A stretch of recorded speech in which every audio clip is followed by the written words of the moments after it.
Hello civil engineers, welcome back to the lecture. So इस lecture में हम देखेंगे कि बीम का प्लेसिंग कैसे किया जाता है। तो एक बार आपको बीम का आपने बॉटम लगा दिया, शटरिंग लगा दिया, स्लैब का सेंटरिंग प्लेट्स हो गया। फिर क्या करेंगे हम हम बीम के रिइंफोर्समेंट्स को अरेंज करेंगे। बीम के रिइंफोर्समेंट्स को अरेंज करने के बाद स्लैब का रिइंफोर्समेंट को अरेंज करेंगे। यहाँ पे देखो, तो हमने पूरे स्लैब का सेंटरिंग, ये देखो, ये बीम का आउटसाइड शटरिंग है, समझ में आ रहा है? This is beam outside shuttering. ये हाइट क्यों ज्यादा है? क्योंकि आउटसाइड शटरिंग है तो आपको पूरा डालना था, तो इसलिए this height will be complete height. ठीक है, चलो अब यहाँ पे बंदा क्या कर, नीचे हमने रीबार को लाया है। We have a rebar in the ground level. अब उसको खींच के ऊपर लाना है ना, तो एक बंदा क्या कर रहा है, यहाँ से एक एक बार को कट करके ऊपर लेके आएगा। ठीक है, so will try to understand. So the beam rebar are brought to the particular floor by bar benders and they are placed according to their beam number और diameter for the easy execution. ठीक है, तो जो rebar आपका नीचे, वहां से हम एक एक करके इसको ऊपर लेके आएंगे, फिर हम ऊपर इस बीम रिइंफोर्समेंट को अरेंज करेंगे। ठीक है, कैसे अरेंज करेंगे? क्योंकि हर एक बीम का नंबर रहेगा। फॉर एग्जांपल, ये आपका B1 नंबर है, B1 बीम है। मान लो ये आपका B2 का है, तो B1 का साइज रहेगा लाइक 9 इंच बाई 15 इंच। उसमें रिइंफोर्समेंट दिया जाएगा कि ऊपर आपको 16 का 3 प्रोवाइड करना है, नीचे आपको 16 का 3 प्रोवाइड करना है, स्टिरअप आपको 150 centre to centre spacing provide करना है। So based on that we are going to arrange it. The beam reinforcements are kept ready before lowering it into the beam so that the site engineer or quality engineer can check the beam reinforcement according to that with the help of the drawing। ठीक है, इसका मतलब क्या है? हम क्या करेंगे, beam को डायरेक्टली ना, यहाँ ये आपका बीम है, ठीक है, इसके अंदर डायरेक्टली नहीं रखेंगे। हम फर्स्ट बीम को ऊपर अरेंज करेंगे, अरेंज करने के बाद हम पूरे चेक करेंगे। चेक करने के बीम को हम नीचे लेके जाएंगे। अब एक नीचे कैसे लेके जाएंगे, how to do all those things we'll try to see through a practical video. Also make sure the beam and slab centering are clean from debris before pouring the concrete, right? तो जब हम beam को नीचे करेंगे इस तरह से, हमें ये भी देखना है कि जो हमने स्लैब का सेंटरिंग या जो हमने शटरिंग किया है, आई मीन बीम का bottom, it should be clean from all the debris, right? क्योंकि जब ये लोग काम करेंगे, they have a habit of eating gutkha and all, तो उसका जो पेपर सब वहां पे नीचे रह जाएगा। फिर उसी के ऊपर अगर हम कंक्रीट करेंगे, we are not doing the construction with the help of a quality. That is why ये सारी चीज आपको देखना है, and based on that we are going to do the execution. ठीक है, चलो अब देखो, इस तरह से हमने क्या किया, बीम को बार जो बार आप बार आएगा 12 मीटर को, उसको according to bar bending schedule हम उसको कट करेंगे, कट करके ऐसे लेके आएंगे। ठीक है, अब ये आपके स्टीरअप से, दिस इज योर स्टीरअप, तो स्टीरअप को भी हम नीचे बना के रखेंगे and then we are going to bring it. अब देखो, स्टीरअप को आपको ऐसा अरेंज नहीं करना, आपको सही से एक जगह पे ला के रखना है। और हम क्या करेंगे, स्टीरअप को अगर मान लो 2-3 अलग अलग स्टीरअप है, फॉर एग्जाम्पल मान लो एक स्टीरअप आपका ए साइज का आएगा, ठीक है, one स्टीरअप is of this size, late us consider. एक और स्टीरअप आपका लेट अस से अ बिगर साइज, फिर इसके बाद एक और स्टीरअप है जो आपका थोड़ा लेट अस से समथिंग लाइक दिस, ठीक है, ए वाला शेप का।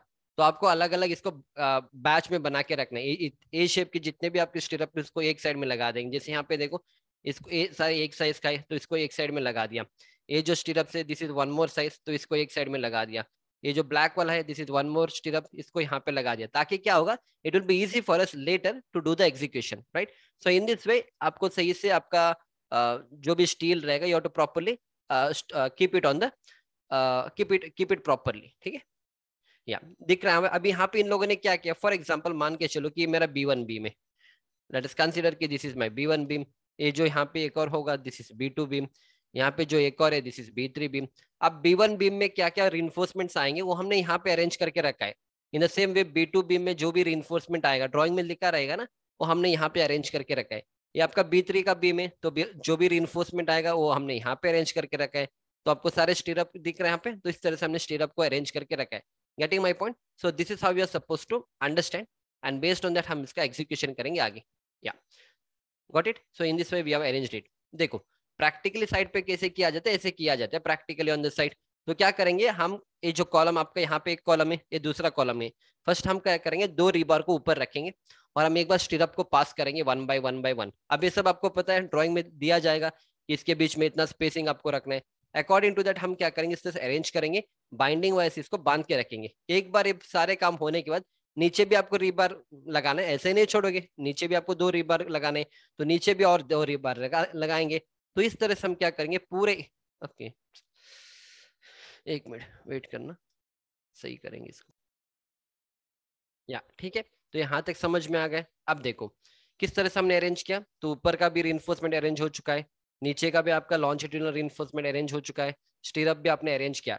तो this is what we call it as keeping the beam. तो बीम को हम ऐसे बैलेंस करके रखेंगे, यहाँ से हम इस रॉड को लगा के इसको बैलेंस करके रखेंगे। अब आप साइट इंजीनियर हो, तो आप जब इस तरह से रेडी हो जाएगा, आप ड्राइंग लेके जाओगे साइट पे, आप देखोगे कि according to the drawing, for example मान लो B1 बीम है, तो B1 बीम के हिसाब से, ड्राइंग के हिसाब से इन्होंने जो रिइंफोर्समेंट को लगाया हुआ है, it's whether it is exactly according to the drawing और not, you are going to check.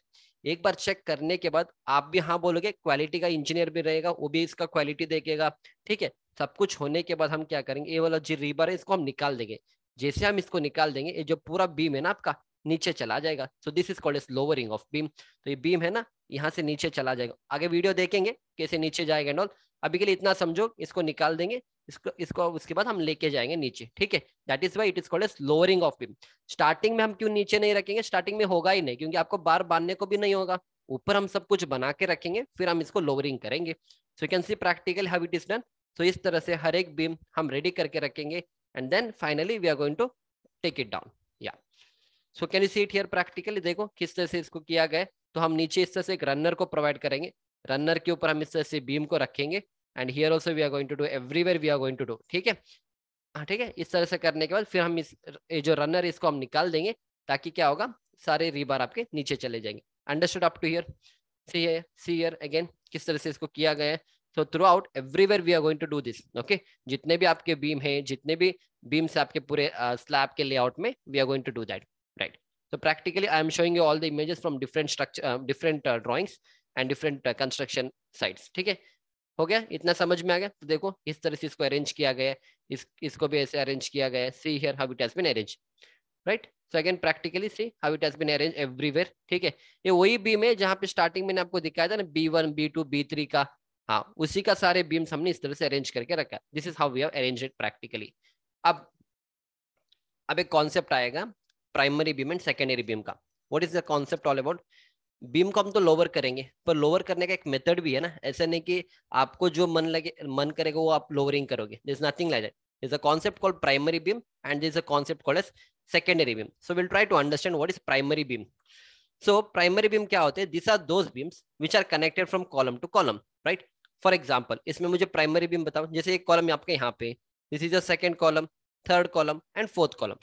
अब मैंने एक बीम को कनेक्ट किया, I've connected one beam which is exactly over that, right? I've connected one beam, जैसे इस column के ऊपर से इस कॉलम के ऊपर मैंने बीम को कनेक्ट किया, तो ये हो जाएगा मेरा प्राइमरी बीम। क्यों? क्योंकि अगर आप कोई भी बीम को एक कॉलम से दूसरे कॉलम को कनेक्ट करोगे, it becomes your primary beam, ठीक है। अगर मैं इस कॉलम से इस कॉलम को कनेक्ट करूं, तब भी आपका प्राइमरी बीम ही होगा, ठीक है। फिर इस कॉलम से इस कॉलम को कनेक्ट करूंगा, तब भी प्राइमरी बीम होगा, ठीक है। यहाँ से यहाँ पे कनेक्ट करेंगे, तब भी आपका प्राइमरी बीम होगा। तो दैट इज वाई ये जितने भी बाहर वाले बीम्स है ना, ये आपके प्राइमरी बीम बन गए। अब इसको कैसे हम कनेक्शन देंगे? देखो ये मेरा बीम है, ये मेरा कॉलम है, दिस इज माई कॉलम, ये मेरा बीम का रिइंफोर्समेंट है। तो बीम का रिइंफोर्समेंट में ऐसा लेके आके एल शेप में मोड़ूंगा इस तरह से। I am going to bend it in this way. तो इसको मैं प्रैक्टिकली दिखाऊंगा आपको। Let me show that practically to you, ठीक है। ये आपका कॉलम है and let us consider this is my beam. What it, ये मेरा बीम है, ठीक है। तो यहाँ पे भी एक और कॉलम बना देंगे, do one more column here, या डन। चलो अब हम क्या करेंगे, ये जो बीम का रिइंफोर्समेंट होगा ना आपका, beam reinforcement what you have from here, तो बीम का रिइंफोर्समेंट ऐसे लेके आएंगे और कॉलम के अंदर इस तरह से एल शेप में हम मोड़ेंगे, इस कॉलम के अंदर एल शेप में हम मोड़ेंगे, ठीक है। So this becomes my primary beams. अब एल शेप में क्यों मोड़ना है? देखो प्राइमरी बीम में क्या होगा, देखो अल्टीमेटली लोड कैसे ट्रांसफर होगा, स्लैब से बीम, बीम से कॉलम, कॉलम से फुटिंग, फुटिंग से सॉइल पे जाएगा। मतलब बीम का लोड आपके कॉलम के ऊपर जाएगा। बीम का लोड अगर मुझे कॉलम के ऊपर ट्रांसफर करना है, जो बीम का जो बेंडिंग मोमेंट है, it has to be transferred. तो a sufficient development length should be given and bent inside the column so that the fixed end moments are mobilized and fixity is achieved. देखो अगर आप ना, ये आपका column है, अगर आप डायरेक्टली आपका बीम ऐसा ला के रखोगे यहाँ पे, तब क्या होगा, this becomes your simply supported beam, ठीक है। मुझे सिंपली सपोर्टेड नहीं बनाना, मुझे फिक्स बीम बनाना है। तो मैं क्या करूंगा, इस तरह से लाऊंगा, इस डेवलपमेंट लेंथ को ऐसे बेंड करके लेके जाऊंगा, तब जाके फिक्स बीम बनेगा, तब जाके आपका नेगेटिव बेंडिंग मोमेंट क्रिएट होगा, तब जाके आपका जो नेगेटिव बेंडिंग मोमेंट क्रिएट है वो आपको जो बेंडिंग मोमेंट है वो ट्रांसफर करेगा कॉलम को, तब जाके आपका लोड ट्रांसफर होगा कॉलम के ऊपर। समझ में आ रहा है कॉन्सेप्ट? तो that is why primary beams usually आपके फिक्स बीम रहेंगे, जहां पे हम डेवलपमेंट लेंथ को प्रोवाइड करेंगे और इस तरह से हम कनेक्ट करेंगे। इतना क्लियर है? ठीक है, चलो इसके बाद नेक्स्ट क्या पढ़ेंगे after that? Next is secondary beams. What are secondary beam? Secondary beam में दो केस है। केस नंबर 1 क्या है, if one end of the beam is connected to the column and the other end is resting on the beam, तब भी आपका secondary beam है। What do I mean by that? For example मान लो यहाँ पे मेरा एक कॉलम है, ठीक है, चलो लेट अस कंसीडर, या फॉर एग्जांपल यहाँ पे करेंगे, ओके फॉर एग्जांपल मैं यहाँ पे करके दिखाऊंगा, ठीक है। मेरा कॉलम है और मेरा बीम है, तो मेरा बीम का एक जो एंड है, एक मैं कॉलम के ऊपर रेस्ट कर रहा हूँ, और ये जो एंड है ना, एक और बीम के ऊपर रेस्ट हो रहा है, कॉलम के ऊपर रेस्ट नहीं हो रहा है, बीम के ऊपर रेस्ट हो रहा है। So this becomes my secondary beam. So that is why I have written if one end of a beam is connected to a column and the other end is resting on the beam, then we call it as a secondary beam. This is case number 1. Next इसमें case number 2 भी आएगा, if both the ends are resting on the beam, then also we call it as a secondary beam. अब इसका practical example यहाँ पे देखो, look at the practical example here. For example, यहाँ पे आपको एक बीम दिख रहा है, you can see a beam. ये बीम मैं ऐसे कनेक्ट कर रहा हूँ, पर बीम किसके ऊपर रेस्ट हो रहा है? One end of the beam. This is one end of the beam. It is resting on this beam. And the other end of the beam, this is also resting on another beam. So if both the ends of the beam are resting on another beam, we call it as a secondary beam. तो usually जो secondary beams होते हैं वो मेरे simply supported होते हैं। मतलब simply supported मतलब क्या होगा, यूज और डिपेंड करेगा डिजाइनर के ऊपर। तो सिंपली सपोर्टेड का मतलब मैं क्या करूंगा, इस तरह से डेवलपमेंट लेंथ नहीं दूंगा, मेरा कॉलम है, कॉलम के ऊपर मैं डायरेक्टली इस तरह से बार को रखूंगा, this becomes my simply supported. तो ये जो नेगेटिव बेंडिंग मोमेंट यहाँ पे क्रिएट होगा, इट डजंट हैपन, और ये मोमेंट ट्रांसफर नहीं करेगा। अगर आपको याद है, if I ask you to draw the bending moment of a simply supported, आपने स्ट्रक्चर एनालिसिस और स्ट्रेंथ ऑफ मटेरियल्स में किया था, आपने एक बीम लिया था, तो this how the bending moment of your simply supported beam happens, and this becomes your कितना, एग्जैक्टली WL²/8। इसका मतलब क्या है, ये बेंडिंग मोमेंट यहाँ पे 0 है, this is 0 bending moment near the support, this is 0 bending moment near the support. अब इस बीम का बेंडिंग मोमेंट क्या होगा, इसी तरह से होगा, this how the bending moment will happen. तो इसका मतलब क्या है, यहाँ पे बेंडिंग मोमेंट 0 है, सेंटर पे मैक्सिमम है, यहाँ पे भी 0 है, समझ में आ रहा है? तो this is usually secondary beam, और secondary beam usually we can give it as a simply supported beam, ठीक है। अब मैं आपको फिक्स बीम बताऊं, if I ask you to draw the bending moment diagram of a fix beam, कैसे draw करोगे? I draw it here, let me draw it here. तो अगर आपको याद है हमने क्या किया था, इस तरह से हमने बीम को लिया था, we had a negative bending moment, याद है, we had a sagging bending moment, we had a negative bending moment, और आप लोगों ने सब लिखा था कि दिस इज नेगेटिव, याद है ना, we are written this is negative bending moment, this is positive bending moment, this is negative bending moment, और आपने ऊपर भी लिखा था कि ये हॉगिंग बेंडिंग मोमेंट रहेगा, right, structure analysis and strength of materials, आपने लिखा था कि हॉगिंग बेंडिंग मोमेंट रहेगा, और आपने लिखा था कि मेरा सैगिंग बेंडिंग मोमेंट रहेगा। इसका मतलब क्या है, नेगेटिव हॉगिंग, हॉगिंग का मतलब क्या है, हॉगिंग क्यों आ गए, क्योंकि यहाँ पे नेगेटिव बेंडिंग मोमेंट क्रिएट हो रहा था। नेगेटिव बेंडिंग मोमेंट प्रैक्टिकली कैसे क्रिएट होगा, जब आप डेवलपमेंट लेंथ प्रोवाइड करोगे ना कॉलम को इस तरह से, तो ये इस तरह से क्रिएट करेगा, so negative bending moment will be generated here. तो दैट इज व्हाई प्रैक्टिकली जब आप प्राइमरी बीम्स को प्रोवाइड करोगे कि आपका बीम इस कॉलम से इस कॉलम को कनेक्ट करेगा, देन व्हाट विल हैपन, इसका अगर मैं बेंडिंग मोमेंट पूछूं आपसे बताने के लिए, तो इसका नेगेटिव बेंडिंग मोमेंट इस तरह से होगा, this will be a bending moment, यहाँ पे नेगेटिव रहेगा, फिर यहाँ पे सेंटर पे पॉजिटिव आएगा, फिर यहाँ पे नेगेटिव आएगा, समझ में आ रहा है? सो आपके primary beams usually fix beams रहेंगे, जहाँ पे सपोर्ट के पास नेगेटिव बेंडिंग मोमेंट रहेगा और सेंटर पे पॉजिटिव होगा। क्यों वो नेगेटिव होगा, क्योंकि हमने वो डेवलपमेंट लेंथ दिया है, जैसे हम डेवलपमेंट लेंथ को सही से देंगे तो it will try to create a fixity, जब वो फिक्सिटी क्रिएट करेगा that will in turn give bending moment, and that is called as negative bending moment.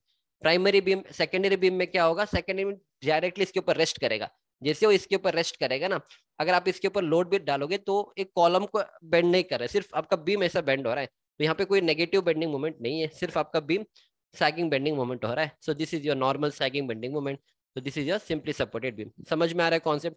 अब इतना समझा आपने, तो इसका प्रैक्टिकल यूज क्या है? चलो इतना तो समझ लिया आपने, इसका प्रैक्टिकल यूज क्या है, यहाँ पे आप मुझे बताओ, ठीक है। अगर मैंने एक बीम को, अगर मैंने बीम इस कॉलम से इस कॉलम को कनेक्ट किया, this is one column I have, this is another column I have, अगर मैंने एक बीम को इस यहाँ से यहाँ पे कनेक्ट किया, बताओ एक क्या बीम है, whether it's a primary beam और secondary beam?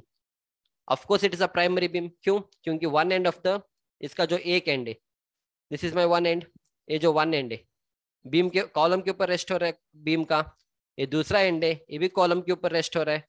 When both the ends of your beam are resting on the column, we call it as a primary beam. Concepts are getting clear. चलो next एक और example लेंगे। अब यहाँ पे बताओ, मुझे सेकेंडरी बीम बना के दिखाओ, show me the secondary beam. First मैं आपको प्राइमरी बीम दिखा दूंगा, आप सेकेंडरी बीम बना के बताओ मुझे। यहाँ पे कॉलम है, यहाँ पे भी एक कॉलम है, तो यहाँ पे मुझे एक बीम देना है. If I am connecting a beam something like this, of course it becomes my primary beam. Why again it is primary beam? एक एंड आपके कॉलम के ऊपर रेस्ट हो रहा है, दूसरा एंड आपके कॉलम के रेस्ट हो रहा है. This becomes my primary beam. अब मैं सेकेंडरी बीम बनाऊं, so if I draw secondary beam, देखो यहाँ पे कॉलम है, पर यहाँ पे कोई कॉलम नहीं है, तो मैं मेरा बीम ना यहाँ से यहाँ पे जाएगा. Late us consider. तो यहाँ पे क्या हो रहा है practically? So what is happening here practically? one end of my beam is resting on the column, it is okay, but whereas other end of my beam is resting on the beam. क्योंकि इस तरफ भी एक beam आएगा आपका, इस तरफ from here you are getting another beam, यहाँ से एक और बीम आएगा आपका, ठीक है. और उस बीम के ऊपर आपका येलो कलर का बीम रेस्ट हो रहा है. तो one end is on column, ये एंड आपका कॉलम के ऊपर रेस्ट हो रहा है, ये एंड आपका बीम के ऊपर रेस्ट हो रहा है. तो in secondary beam we have two case. If one end is resting on column, other end is on the beam, we call it as a secondary beam. तो ये आपका सेकेंडरी बीम हो जाएगा. Concepts are getting clear? अब बताओ, अब एक कौन सा बीम है? देखो, tell me what kind of beam is this. Obviously देखो, कॉलम यहाँ पे, कॉलम के ऊपर रेस्ट नहीं कर रहा है, यहाँ से भी एक आपका बीम आ रहा है, यहाँ से भी एक बीम आ रहा है. तो क्या हो रहा है? तो दिस इज डायरेक्टली रेस्टिंग, इस this is one end. Okay, चलो फर्स्ट मैं बीम को ड्रॉ कर दूं. ये आपका बीम है, ठीक है. दोनों end of the beam are resting on this particular beam. Okay, so ये आपका वन एंड है, this is one end. One कहाँ पे रेस्ट हो रहा है? एग्जैक्टली एक बीम के ऊपर रेस्ट हो रहा है. ए एंड कहाँ पे रेस्ट हो रहा है? ए भी रेस्ट हो रहा है आपका इस बीम के ऊपर. So what kind of beam is this? It becomes your secondary beam. ठीक है, इसका मतलब क्या है? अब इसको क्यों समझना है? कभी भी याद रखना, जब आप बीम को लोअरिंग करेंगे, जो आपका प्राइमरी बीम है वो फर्स्ट नीचे जाएगा, और प्राइमरी बीम के ऊपर आपका सेकेंडरी बीम आएगा. देखो प्रैक्टिकली क्या हो रहा है, आपका ये प्राइमरी बीम है, ठीक है. इस प्राइमरी बीम के ऊपर हमने सेकेंडरी बीम को रखा है, ना कि सेकेंडरी बीम के ऊपर प्राइमरी बीम आ रहा है. तो always your primary beam goes first, और उसके ऊपर मेरा सेकेंडरी बीम आएगा. तो सेकेंडरी बीम से मेरा लोड जाएगा प्राइमरी बीम, प्राइमरी बीम से मेरा लोड जाएगा इस कॉलम के ऊपर. Concept are getting clear? चलो आगे और आइडेंटिफाई करेंगे. इसको बताओ एक किस तरह से बीम है. Of course this is a secondary beam. चलो मैं थोड़ा अभी फास्ट जाऊंगा. क्यों? देखो, इस बीम का एक एंड यहाँ पे कॉलम है, इस कॉलम के ऊपर रेस्ट हो रहा है, ठीक है. यहाँ पे देखो एक और एंड यहाँ पे इस बीम का, पर बीम कहाँ पे रेस्ट हो रहा है? This beam is resting on the another beam, so it becomes my secondary beam. Got it? अब देखो, सेकेंडरी बीम, इसका मतलब नहीं कि हर बार वो आपका सिंपली सपोर्टेड ही रहेगा. वो डिपेंड करेगा स्ट्रक्चरल इंजीनियर के ऊपर कि उस बंदे ने उसको कैसे डिजाइन किया गया, ठीक है. क्योंकि देखो, ये आपको देखने के लिए तो सेकेंडरी बीम है, क्योंकि इस एंड क्या हो रहा है, कहाँ पे रेस्ट कर रहा है? कॉलम के ऊपर. और ये एंड आपके बीम के ऊपर रेस्ट हो रहा है, तो according to me this has to be a secondary beam, ठीक है. अब वो डिपेंड करेगा, वो डिपेंड करेगा स्ट्रक्चर इंजीनियर्स को कैसे बनाया है, ठीक है. एक्चुअली आपका सेकेंडरी बीम नहीं होगा, क्योंकि यहाँ पे तो आपका नेगेटिव बेंडिंग मोमेंट आएगा. So here I get a negative bending moment, क्योंकि यहाँ पे आपका सपोर्ट है ना कॉलम में, ठीक है. तो इसका बेंडिंग मोमेंट नॉर्मल इस तरह से रहेगा, और यहाँ पे जाके थोड़ा नेगेटिव रहेगा. अब वो डिपेंड करेगा स्ट्रक्चर इंजीनियर ने यहाँ से मोमेंट रिलीज किया नहीं किया है.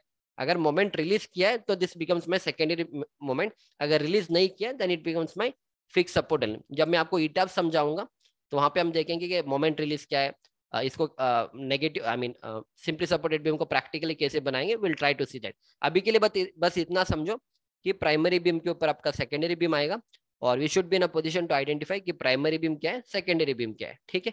तो इतना समझ में आ जाएगा, ठीक है. ये सारे प्राइमरी बीम से. अगेन इसको एक डायरेक्टली बताओ, ये कौन, या तो ये कौन सा बीम है आपका? जल्दी से बताओ. Of course this is my secondary beam. क्यों सेकेंडरी बीम है? तो आप ही बताओगे मुझे आंसर. क्योंकि सर ये जो कॉलम, ये जो बीम का एंड है, ये तो इस कॉलम के ऊपर रेस्ट कर रहा है, ठीक है. पर ये जो बीम का एंड है ना, वो तो इस बीम के ऊपर रेस्ट कर रहा है. तो one end is resting on the column, other end is resting on the beam. Obviously sir ये मेरा सेकेंडरी बीम हो जाएगा, ठीक है. तो इसीलिए हम क्या करेंगे, ये जो सेकेंडरी बीम का रिइंफोर्समेंट है इस बीम के ऊपर आएगा, ठीक है. समझ में आ गया कॉन्सेप्ट? ठीक है, चलो. या अगेन इट्स अंडरस्टूड. तो प्रैक्टिकली इस तरह से हमने बीम्स को अरेंज किया है. एंड फाइनली बीम्स को अरेंज करने के बाद फाइनली हम क्या करेंगे, बीम को बाद में हम लोअरिंग करेंगे, ठीक है.